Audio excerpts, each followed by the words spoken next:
Dr. Michael Williams Parallel parked his black Mercedes S-Class sedan on the tree-lined street in Chicago's upscale Lincoln Park neighborhood on a warm Saturday evening in late July. In the passenger seat sat his wife, Dr. Patricia Williams, a cardiologist at Northwestern Memorial Hospital, and in the back seat was their 18-year-old daughter, Maya, who had just received her acceptance letter to Stanford University with a full academic scholarship. Tonight was a celebration dinner to mark Maya's achievement, and the Williams family had chosen Bella Vista, an upscale Italian restaurant that had received excellent reviews and was known for its elegant atmosphere and authentic Northern Italian cuisine. At 48 years old, Michael Williams was not only a successful orthopedic surgeon with a thriving practice at Rush University Medical Center, but also a savvy real estate investor who had built a substantial portfolio of commercial properties throughout Chicago over the past 15 years. Through his investment company, Williams Property Group, he owned 17 commercial buildings valued at over $80 million, including the 3-story historic building at 2247 North Lincoln Avenue, where Bella Vista Restaurant occupied the ground floor retail space. Vincent Romano had been leasing that space for 8 years under a commercial lease that was scheduled for renewal negotiations next month, though Vincent had no idea that his landlord was Dr. Michael Williams, because all property management was handled through Chicago Commercial Realty Group, and Michael deliberately kept his ownership private to avoid conflicts of interest and to allow his tenants to operate independently. This was actually the first time Michael would be dining at Bella Vista, despite owning the building for over a decade. He made it a strict practice not to frequent his tenant businesses because he wanted them to succeed or fail on their own merits without any perception of favoritism or obligation. But Maya had specifically requested this restaurant after seeing photos of their famous osso buco and handmade pasta on social media. And since this was her special celebration, Michael had agreed to make an exception to his usual policy. He'd made a reservation 3 weeks ago under his name for 7:30 p.m. and had even mentioned during the booking that they were celebrating his daughter's acceptance to Stanford. The family walked the half block from their parking spot to the restaurant entrance, enjoying the pleasant summer evening.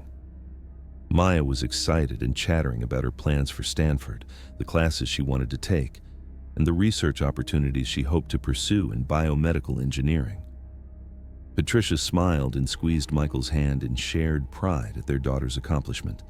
They'd both worked long hours throughout Maya's childhood, balancing demanding medical careers with parenting, and seeing their daughter earn this opportunity made every sacrifice worthwhile.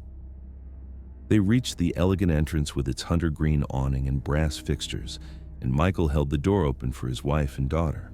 The interior was exactly as the photos had suggested, beautifully appointed with white linen tablecloths, soft lighting from vintage Italian fixtures hanging from exposed wooden beams, exposed brick walls adorned with wine bottles, and framed photographs of Italian countryside, and the pleasant aroma of garlic, tomatoes, fresh basil, and bread baking in wood-fired ovens. Classical Italian music played softly in the background, and everything about the atmosphere suggested this would be the perfect setting for their celebration. A host stand was positioned near the entrance where a young man in a black vest and crisp white shirt was reviewing a large leather-bound reservation book. Behind him, Michael could see a dining room about half full with well-dressed patrons enjoying their meals while attentive servers in black uniforms moved smoothly between tables, carrying wine bottles and plates of beautifully presented food. The atmosphere was refined but not stuffy, elegant but welcoming, exactly what they'd been hoping for. "Good evening." Michael approached the host with a warm smile. "We have a reservation for Williams, party of 3 at 7:30. The host, who couldn't have been more than 22 years old with an eager expression and nervous energy, looked down at his book and ran his finger down the page carefully. "Yes, sir. I see Williams for 3 at 7:30. Welcome to Bella Vista. Just one moment, please, while I prepare your table. We have a lovely spot near the window that I think you'll enjoy." The young man stepped away toward the dining room, but before he'd gone more than a few steps, a man in an expensive tailored black suit with graying hair slicked back with gel emerged from a doorway marked private. He had the bearing and confidence of someone who owned the establishment, and his eyes immediately fixed on the Williams family with an expression that Michael recognized all too well from decades of navigating professional and social spaces while black. It was a look of surprise, mixed with skepticism, mixed with something harder to define but unmistakably unwelcoming. "Antonio," the man addressed the host in a voice loud enough to carry across the entrance area. "What's the situation here? Why are you preparing a table?" The host turned back, looking confused by the question. "These guests have a 7:30 reservation, Mr. Romano. I was just preparing their table as normal."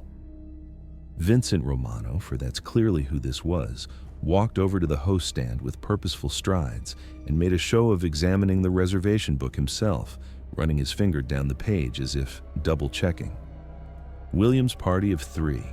His tone made it sound like he'd discovered an error or inconsistency. "Did you personally confirm this reservation?" The host looked more confused and slightly nervous now. "Yes, sir. It was confirmed when the gentleman called 3 weeks ago to make the booking, and again 2 days ago when we sent the automated reminder email. Everything is in order." "I see." Vincent looked up from the book and studied Michael and his family with barely concealed skepticism. "Mr. Williams, is it? I'm Vincent Romano, owner of Bella Vista. I need to clarify something about your reservation before we proceed. We're an upscale establishment with a certain standard and atmosphere that we maintain very carefully for our regular clientele. Our prices are quite high, and our menu is sophisticated, featuring authentic Northern Italian cuisine." Michael felt Patricia's hand tighten on his arm, her nails pressing slightly into his sleeve. "I'm not sure I understand what needs clarifying. We have a reservation that was confirmed twice. We're here on time. Is there some kind of problem with our booking?" "The problem," Vincent said slowly, as if explaining something complicated to a child who might not understand, "is that Bella Vista caters to a very specific type of diner. Our prices are quite substantial, our menu requires a sophisticated palate, and our atmosphere is designed for guests who are accustomed to fine dining experiences at the highest level. I would hate for you to be uncomfortable or disappointed when you see our prices and wine list." The insult hung in the air, thinly veiled but unmistakable. Michael felt his jaw tighten and his pulse quicken, but forced his voice to remain calm and professional. "Mr. Romano, I'm an orthopedic surgeon specializing in sports medicine and joint replacement. My wife is a cardiologist who heads the cardiac intensive care unit at Northwestern Memorial. I assure you we're quite familiar with fine dining, and we're very comfortable with premium prices. We specifically chose your restaurant to celebrate our daughter's acceptance to Stanford University with a full academic scholarship. Now, if you'll show us to our table, we'd like to begin enjoying our evening." Vincent's expression didn't soften at all, despite the impressive credentials Michael had just provided. "Stanford. That's very impressive for your daughter. I'm sure you're proud. But you see, Mr. Williams, the issue isn't simply about prices or even about academic achievements. It's about fit and appropriateness. Bella Vista has cultivated a particular ambiance over the 8 years we've been in business, and I'm very protective of that atmosphere and the experience I provide for my regular clientele. Perhaps you would be more comfortable at one of the excellent restaurants downtown or in the South Loop area. I'd be happy to recommend some places that might be more suitable for your family." "More suitable?" Patricia spoke for the first time, her voice controlled but her anger clearly evident underneath. "What exactly do you mean by more suitable, Mr. Romano?" "I mean restaurants where you might feel more at home and at ease." Vincent's voice took on an edge of impatience, where the atmosphere and clientele would be a better match for your expectations and comfort level. "We have a very particular crowd here at Bella Vista, and I'm simply trying to ensure everyone has the best possible experience." Maya, who had been quiet up to this point, watching the exchange with growing understanding, looked at her parents with confusion and hurt beginning to show clearly on her young face. Dad, what's happening? Don't they want us to eat here? Did we do something wrong? The question from his daughter cut Michael deeper than Vincent's insults had. This was supposed to be Maya's celebration, a joyful evening marking her incredible achievement after years of hard work. And instead, she was experiencing discrimination in one of the ugliest forms, being told she and her family didn't belong in a public establishment because of the color of their skin. Michael had tried to shield his daughter from the worst of racism throughout her childhood, but he'd always known this moment would come when she'd experience it directly and personally.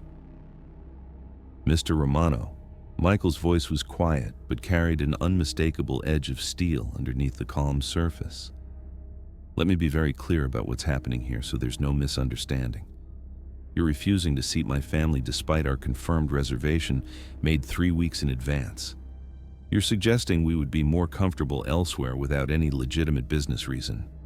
And you're doing this not because we've done anything wrong or disruptive, not because you're actually fully booked for the evening, but because you've made a snap judgment about us based purely on how we look and the color of our skin.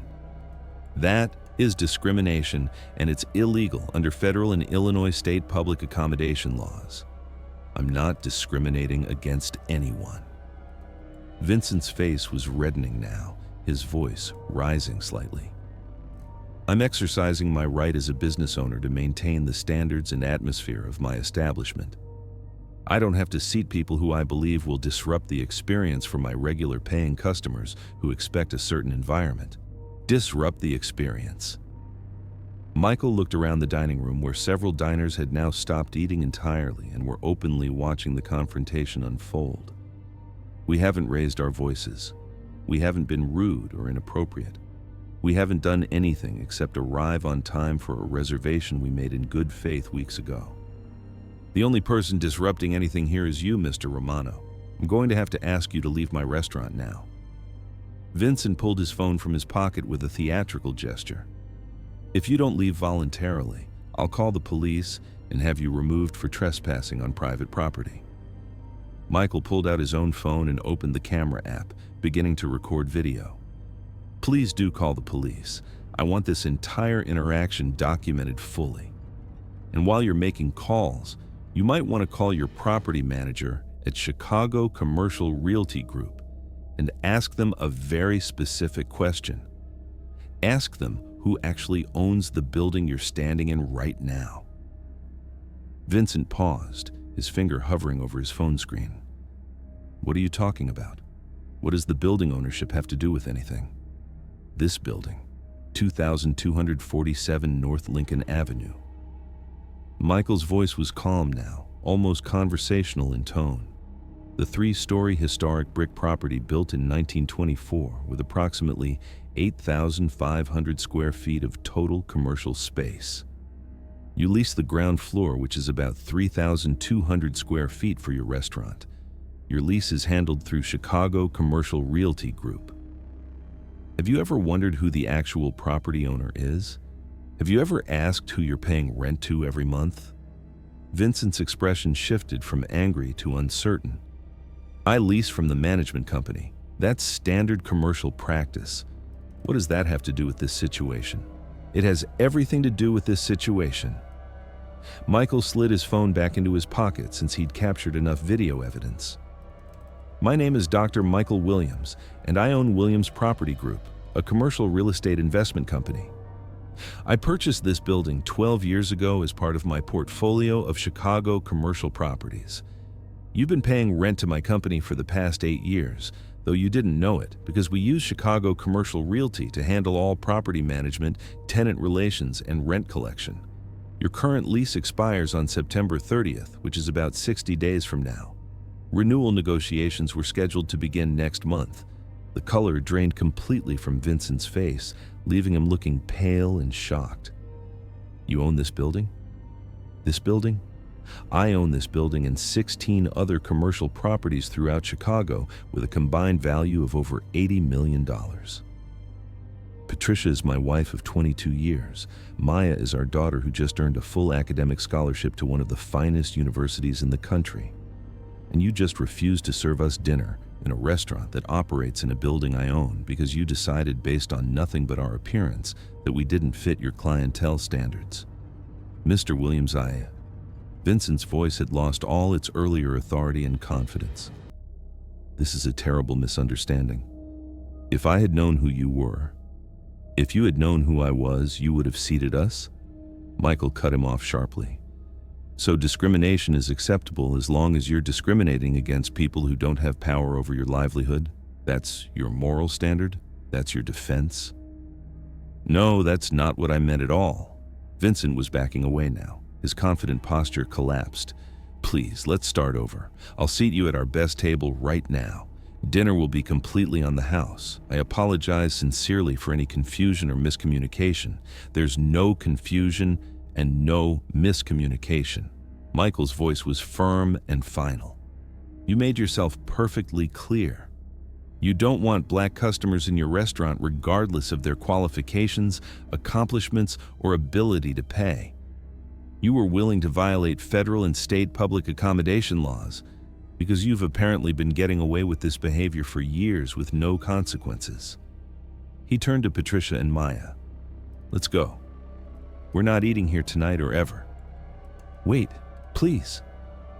Vincent followed them toward the door, his voice taking on a desperate pleading quality. Mr. Williams, Dr. Williams, I'm begging you. This restaurant is my entire livelihood.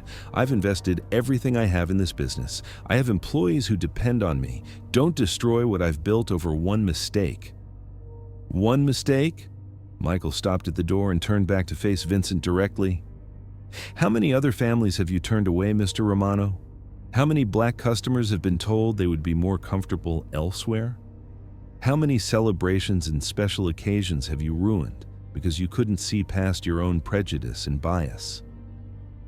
Vincent had no answer, just stood there looking defeated and frightened. Michael pulled out his phone again and made a call. The line was answered after 2 rings. Sandra, it's Michael Williams. I need you to pull the lease file immediately for Bella Vista restaurant at the Lincoln Avenue property. Yes, Vincent Romano is the tenant. I want you to review the terms regarding lease violations, discrimination, and grounds for non-renewal. He paused, listening to his property manager. No, we absolutely will not be renewing. I want a 30-day notice of non-renewal sent by certified mail first thing Monday morning. Also, contact our attorney David Chen and have him review what happened here tonight. I'll send you the video I recorded, and I want him to assess whether we should pursue additional legal action for housing discrimination. He ended the call and looked at Vincent, who was now visibly shaking. You'll receive official notice on Monday that your lease will not be renewed when it expires in 60 days. You have until September 30th to vacate the premises. I'll be working with my attorney to determine if we're pursuing additional civil action for violation of fair housing and public accommodation laws. Please, Vincent's voice actually broke. I have 22 employees who depend on this restaurant for their income. I have suppliers I've worked with for years. I have regular customers who love this place. You'll destroy everything. You destroyed it yourself the moment you decided that a black family celebrating their daughter's success didn't deserve to eat in your restaurant. Michael opened the door for his wife and daughter. When you made that choice, you set all of this in motion. Now you have to live with the consequences of your actions and your prejudice. The Williams family walked out into the warm July evening. Maya was quiet, processing what had happened and what it meant, while Patricia held Michael's hand tightly. They walked back to their car in silence, each lost in their own thoughts about the ugliness they'd just experienced.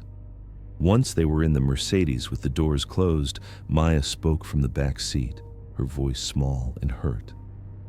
Dad, I don't understand. You own the building and he still treated us like that, even after you told him who you are. Yes, sweetheart. Michael met his daughter's eyes in the rearview mirror and saw the pain and confusion there. That's what racism looks like in reality. It doesn't care about your accomplishments or your education or your success. It doesn't care if you're a doctor or a lawyer or a business owner. It only sees your skin color and makes judgments based on that single characteristic. But why? Maya's voice was breaking. We didn't do anything wrong. We just wanted to have dinner. There's no rational why. Patricia turned in her seat to face their daughter. Racism isn't rational or logical. It's based on ignorance, fear, and hate. And sometimes people like Mr. Romano get away with it for years because the people they discriminate against don't have the power or resources to fight back. But we do have those resources, Maya said slowly, understanding beginning to dawn. That's why he's so scared now. That's exactly right. Michael started the car. We have resources, and we have power, and we have an obligation to use those things to hold people accountable when they discriminate. Not everyone who experiences what we just experienced has the ability to fight back, but we do and we will. What are we going to do now? Maya asked. Now, Patricia said firmly, we're going to go have a wonderful celebration dinner somewhere that deserves our business and our money. And then we're going to make sure Mr. Romano learns that discrimination has real and lasting consequences. They ended up at Gibson's Bar and Steakhouse, one of Chicago's most iconic restaurants. The staff there warmly welcomed them, gave them an excellent table with a view, and treated them with genuine respect and attentive service. When Michael mentioned they were celebrating Maya's Stanford acceptance, the manager came over personally to congratulate her and sent over a complimentary dessert. The evening that had started so badly ended on a positive note with good food, good service, and family togetherness. But Michael didn't forget what had happened at Bella Vista. On Monday morning, Chicago Commercial Realty Group sent Vincent Romano formal notice of lease non-renewal by certified mail and email. The letter was detailed and legally precise, citing the violation of fair housing and public accommodation laws as grounds for termination of the lease relationship. Vincent had 60 days to vacate the premises. Vincent tried desperately to negotiate and reverse the decision. He called Michael's office repeatedly, sent pleading emails, and even showed up at Williams Property Group offices trying to get a meeting. Michael refused all contact and referred everything to his attorney, David Chen. Vincent hired his own lawyer, who argued that the non-renewal was retaliatory and violated Vincent's lease rights, but the lease clearly stated that discrimination by the tenant was grounds for immediate termination, and Vincent had no legal standing to challenge the decision. The story spread through Chicago's restaurant community quickly. Several former Bella Vista employees came forward with their own stories of witnessing Vincent turn away black customers on other occasions. The local media picked up the story, and while Michael declined to comment publicly, the facts spoke for themselves. The restaurant closed its doors on September 30th after 8 years in business. Vincent tried to relocate, but word of what had happened had damaged his reputation irreparably. He couldn't secure financing for a new location, and his previous investors wanted nothing to do with him. The space that Bella Vista had occupied was leased to a black-owned farm-to-table restaurant called Roots that emphasized community, inclusion, and excellent food. Michael gave the new owners favorable lease terms and personally attended their opening night. Roots became one of the most popular restaurants in Lincoln Park. Maya went off to Stanford carrying with her the painful lesson that discrimination could happen anywhere, but also the powerful example that her father had shown her about standing up for what's right and using privilege and power to create accountability and change. If this story moved, you share it because restaurant discrimination continues affecting families who simply want to enjoy meals in peace, and only accountability creates change. Thank you very much for listening. Please let us know what you think of this story in the comments. Don't forget to like the video and subscribe to the channel. Turn on notifications so you don't miss any other videos.